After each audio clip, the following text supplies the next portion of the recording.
All right, welcome to Chapter 6. Chapter 6 takes a look at, again, American society and getting a little bit narrower in focus in terms of families and households.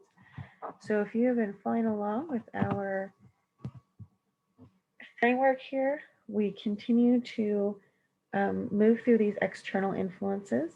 So we've moved into family here, and this starts to is the second to last chapter in this unit, starting to wrap up external influences on consumer behavior. So when we think about households and family, certainly what we know is that there are a variety of household and family influences on many consumption decisions that we make. The three major ones are the structure of the household or family structure, where people are at in the household life cycle, sometimes called the family life cycle, and also the family decision-making process and the different roles that individuals in the family play in terms of decision-making for different consumption items. And the more we can understand our target consumer in these three areas, the better we can do at creating a strategy that best communicates to them. So just to start out, let's orient ourselves around these couple of definitions. These are from the U.S. Census Bureau. So the Census Bureau determines that a household is defined as consisting of all the people who occupy a housing unit, okay, whether or not they are actually related by birth or marriage or anything. Okay, a family household is one that has at least two members that are related by birth, marriage, or adoption, one of whom has to be the head of household, also called the householder. And then finally, we have the non-family household, which is a person who is living alone or someone who has roommates that they're not related to. So household is sort of the more overarching concept, and then we can split it between family household and non-family households.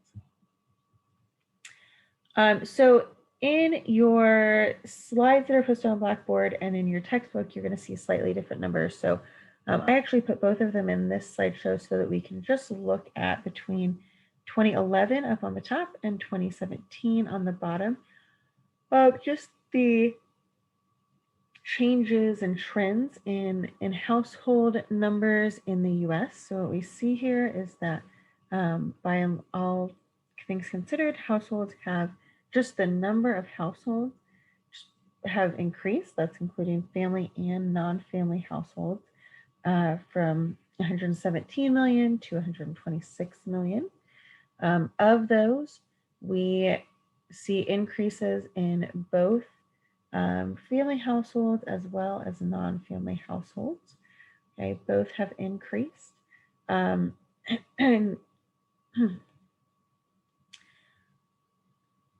again, you can see, and as you just sort of look through this, you can see that for the most part, almost all of the different types of households have increased. Married couples have increased. Male householders have increased. Male householders living alone have increased. And so, again, you can see that for the most part, almost every category except, I believe, female householder with children under 18 at home have increased. A lot of people will talk about traditional families versus non-traditional families. So generally speaking, when you hear these terms, we think of a traditional family as referring to a married, same race, opposite sex couple, and their typically biological children living at home. And anything that falls outside of those categories would be considered a non-traditional family. Though what we know is that since the 1950s, we have seen that for the most part, probably the majority of families at this point do not fit this mold. whether that means that it's an unmarried but cohabitating couple, truly single parents, interracial couples, same-sex couples, adoption. All of these things have increased over time. For example, multiracial children are the fastest growing demographic in the country right now. So the second category, beyond just family structure, influencing consumer behavior, is looking at the household life cycle. And let me go back just for a minute. When we think about the different types of households and the structure of family, again, you do have to think about what does that mean for consumer behavior. So I posted a video on Blackboard that talks about the family life cycle, but also talks about just some statistics of American families today, really indicating how things have changed from this idea of the traditional household or traditional family. And so, what we know is that it's something like 40%, I believe, overall of children that are born in this country are born to unmarried mothers.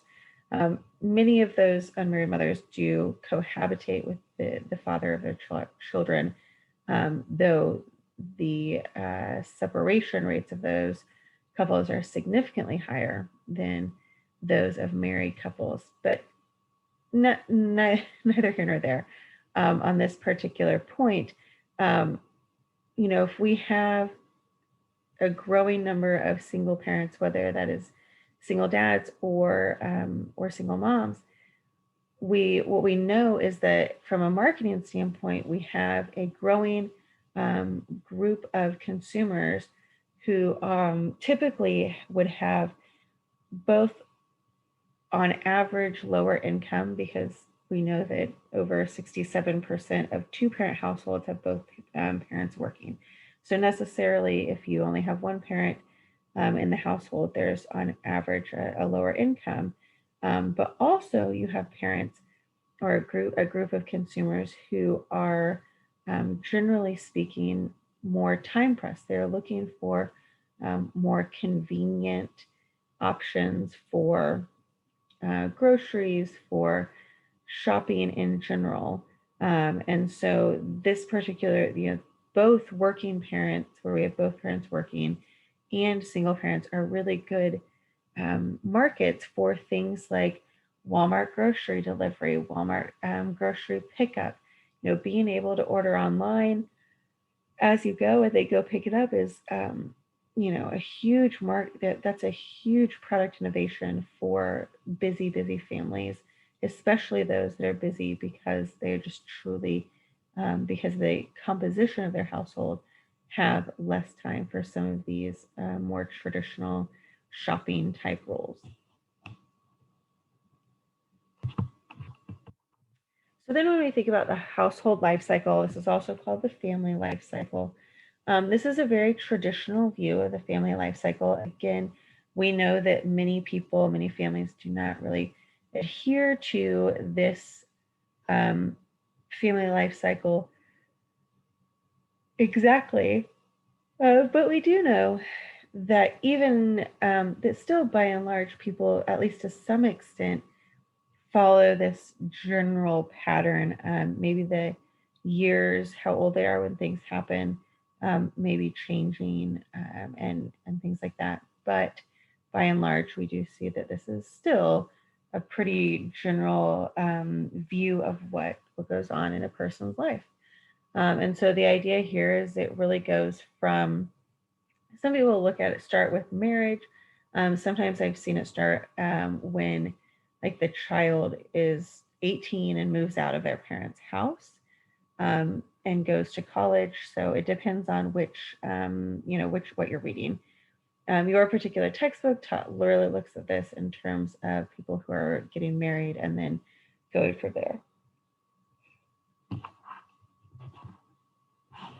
So when I think about this idea of just going from marriage to, newlyweds, or sometimes they call it the honeymoon phase, to young children, to growing high schoolers, then to empty nesters, and so on and so forth. What we know is that consumption patterns do change with each of these major events that happen. Other researchers look at this, instead of calling it the household life cycle or family life cycle. There's another similar theory that looks at that is called the life transition theory. So instead of looking at it in terms of sequential, how things sequentially happen, it just looks at each of the transitions regardless of what order they happen in. So becoming a parent, getting married, those sorts of things. So let me just, we're going to come back to this just in a minute. So your textbook looks at the stages of the family life cycle, and there's a kind of 3 broad categories: younger, middle-aged, and older, and then these subcategories. Here you can see, this is just a good summary table that's in your textbook that you can take a look at. And then it goes through in your textbook and looks at each individual category or stage of the life cycle. So I'd encourage you to read through those. There are some additional examples in there that I think are really valuable. A household life cycle is and can be at least, a really important segmentation variable if we understand, who purchases our products. There are a lot of companies, a lot of products out there that people tend to start buying at certain times in their life. Sometimes they start buying it at a certain time in their life and they will continue buying it for many, many years. And then other times it may just be a phase, like diapers. People don't buy diapers forever, thank goodness. But there are retailers like Target who have identified pregnant women as a really good market to solidify brand loyalty. And so they actually track purchases and purchases on their credit card, and have really gotten it down to a science where they are about 80% accurate. I think it's about 85% accurate in knowing which of their female shoppers are pregnant. And what they also have learned through all the data that they track on each of their customers is that, generally speaking, if they can get a pregnant woman in the store buying many of their pregnancy-related and baby-related items, those women tend to become very loyal Target shoppers, and will then not just buy the baby products at Target, but will buy many, or if not most, of their consumer goods at Target. And so it's a really important segmentation strategy for Target to specifically target pregnant women who are at that life cycle stage, because they know that it has a long-term impact on their business. So let's just think through broadly here these stages. Okay, so a couple gets married, and just sort of disclaimer here, yes, again, this family life cycle is predominantly focused on relatively traditional families, and certainly even though we know that not all families look like this. Okay, so a couple gets married, and at this point they're combining households, right? Generally speaking, we would see that these are couples that are probably in college or just out of college. And so they have a lot of hand-me-down furniture. They might buy a few new furniture items, but they're probably going to be less expensive items. We're not investing in really nice furniture yet. We may have a number of generic household type items that would be in this category. A honeymoon, of course. Generally younger, newly or younger married people without children tend to do more traveling, spend more money on vacations and things like that. And then at the point where they have a child, obviously there's some pretty dramatic expenditure changes, which I'm actually going to show you in a minute, right? So we go from traveling to no traveling, from spending money on, themselves and each other to spending money on child, which includes everything from, furnishings to baby food and diapers and bottles and all the whole 9 yards, right? And then as the child grows, we see those expenditures change to investing more in things like education. Generally speaking, at this sort of young child or between young child and middle, sort of bottom birthday child here would be where we typically see first-time home buyers.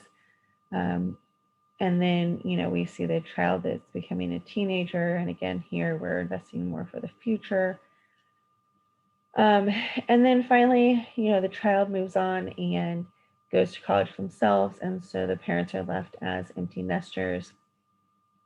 And here interestingly, I think we sort of revert back to some of the other categories that we saw when they were originally first married and didn't have children, where people tend to purchase and spend more on things, again, like travel, as well as furnishings.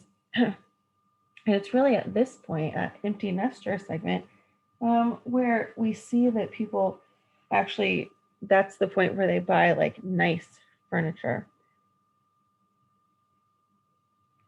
And I often ask students, what do you think, when do you think in the family here in these stages would be the right time to purchase nice furniture? And oftentimes I hear, right after you get married, or when you have younger children but not babies. And what really we find is that it really tends to be more towards when the children are actually moving back out of the house, that people are spending that money on nicer furniture, which is probably due both to, less likelihood of furniture getting ruined by crazy kids, and also a function of having more disposable income available when you're not, feeding and clothing all of your children. So this this little chart is from your textbook, so you can go back and look at it there as well. And this just looks at this sort of change from newly married to, or just married without children to married with young baby children. And just looking at, on average, the percentage change in spending. So on average, we see actually a decrease in income, which may be due to, a lot of times women will take more time off of work or cut down their hours. So that may be due to that on average. A significant increase in food at home. Interestingly, the meals out does not correspond. The decrease in percentage in meals out doesn't really correspond with food at home, but we do see those opposite relationships there.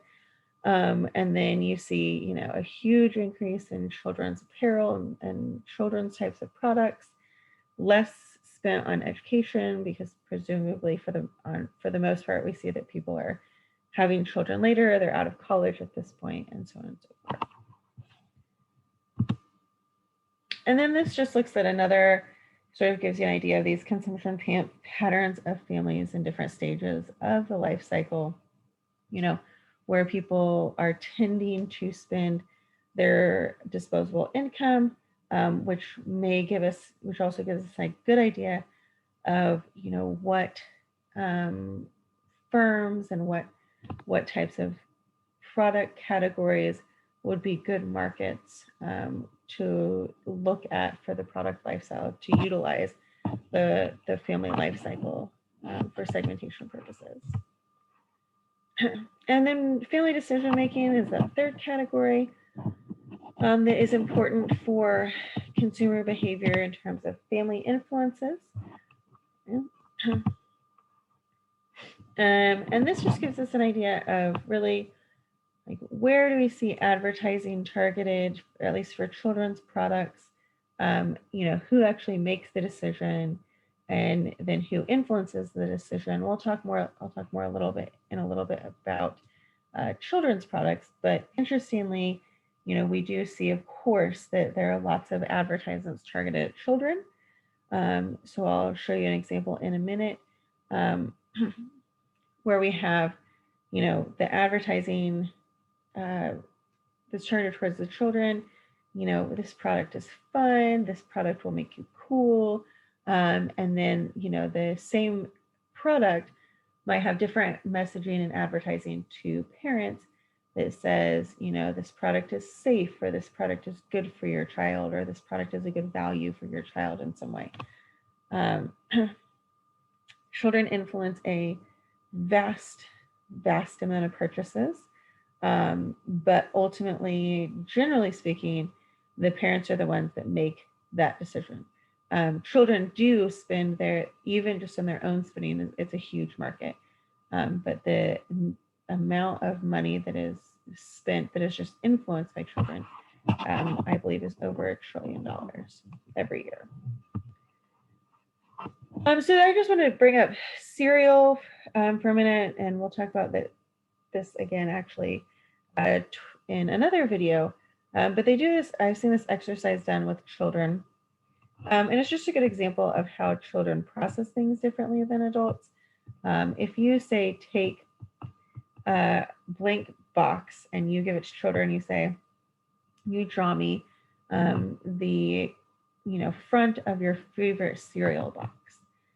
Children are not going to put in the bowl of cereal most of the time.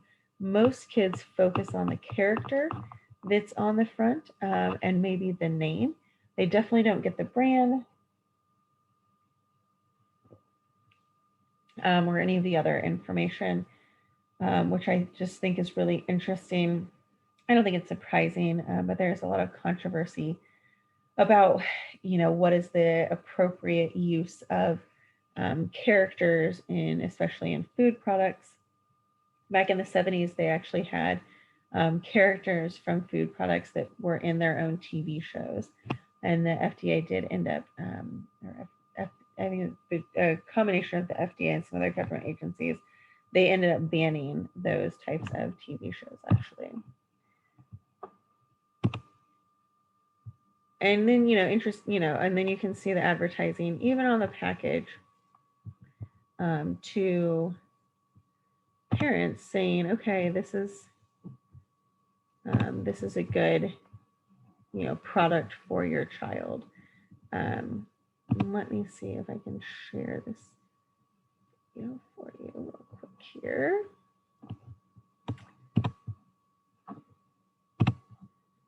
Switch over here and watch this.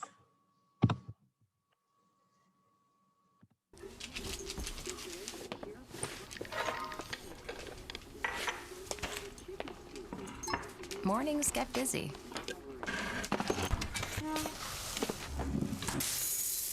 But there's always time to listen.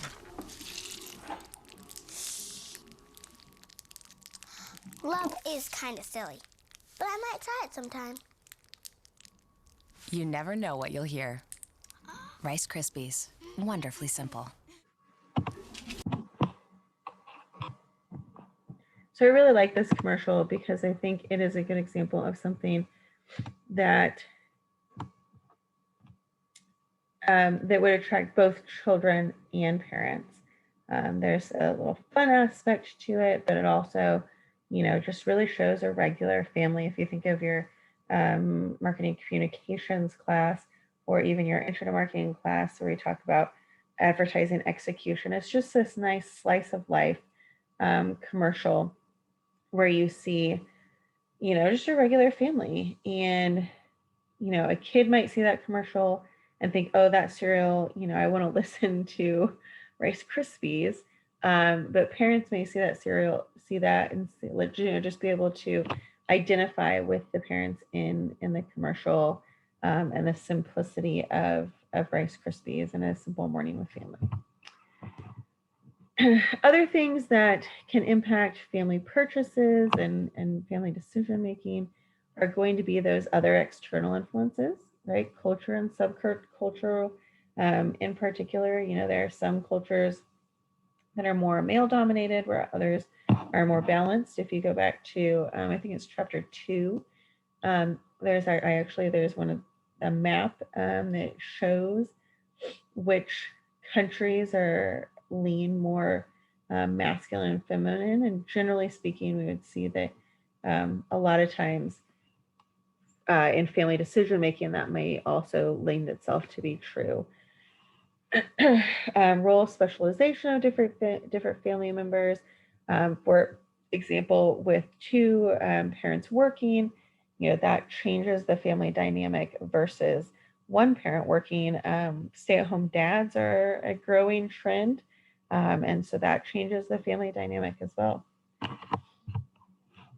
So on that vein, there is a lot of research into family decision making, especially with this idea of which of the parents earns more, which of the couple earns more money, and how does that influence their decision making, who has more relative influence on the decision. So what we see is that when the husband earns more in the family, we really see more equal decision making, 36, 35, 28%, where when the wife earns more, the wife actually gains this pretty significant increase in influence over decision making or over family choices.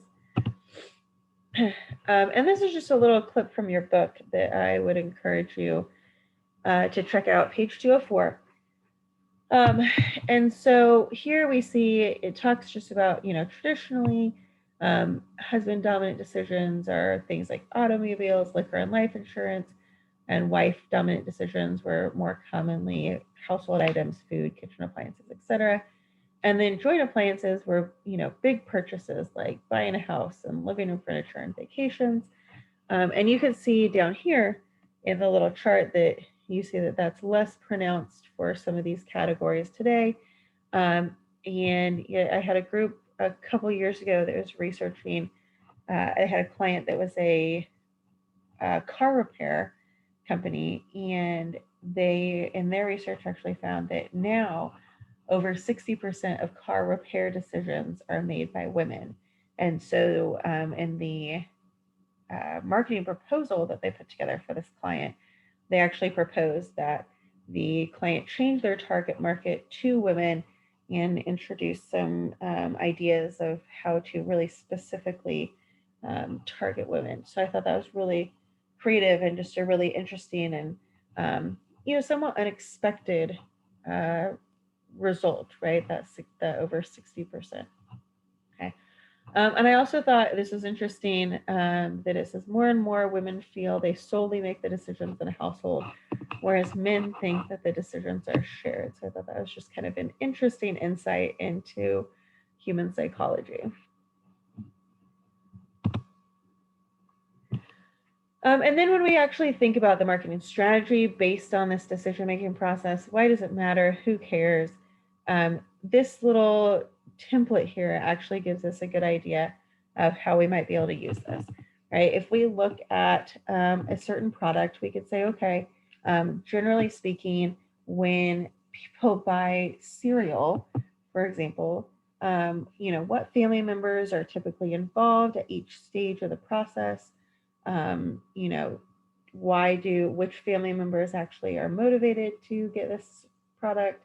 How involved are they in the both decision, but also like problem recognition? And then how at each stage of the decision process might we be able to better communicate with them or otherwise change our tactics to better target that segment? So for example, when we look at cereal, we might see that the parents and the children are both involved in problem recognition.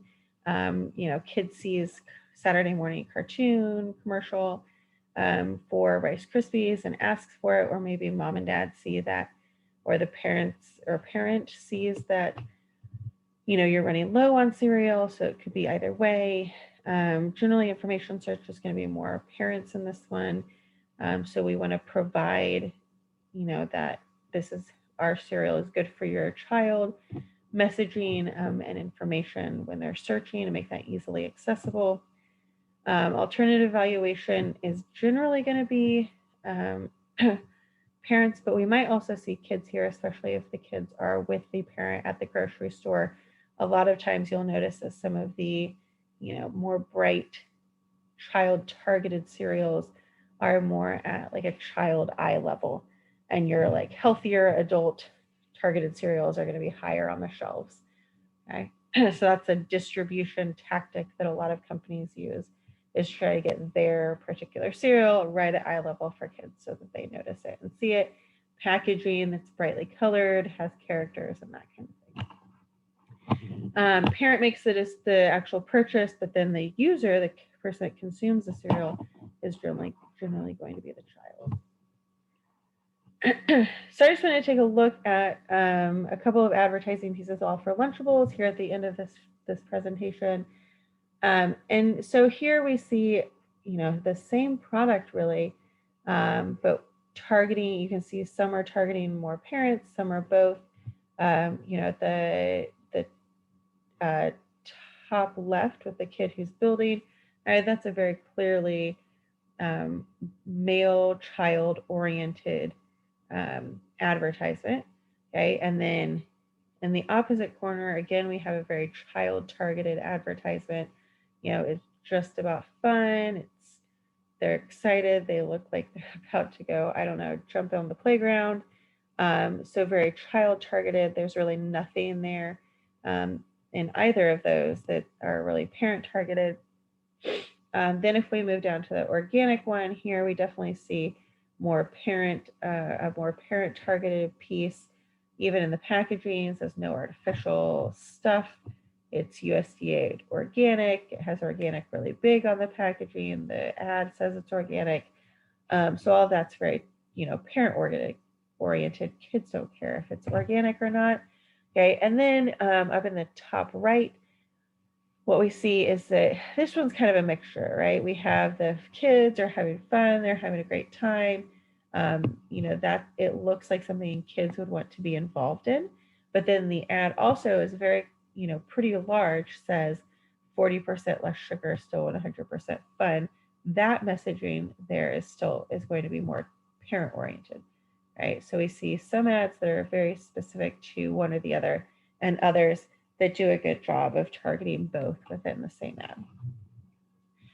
So that wraps up this chapter 5, or I'm sorry, chapter 6 video. I'll be back with one for chapter 7 soon.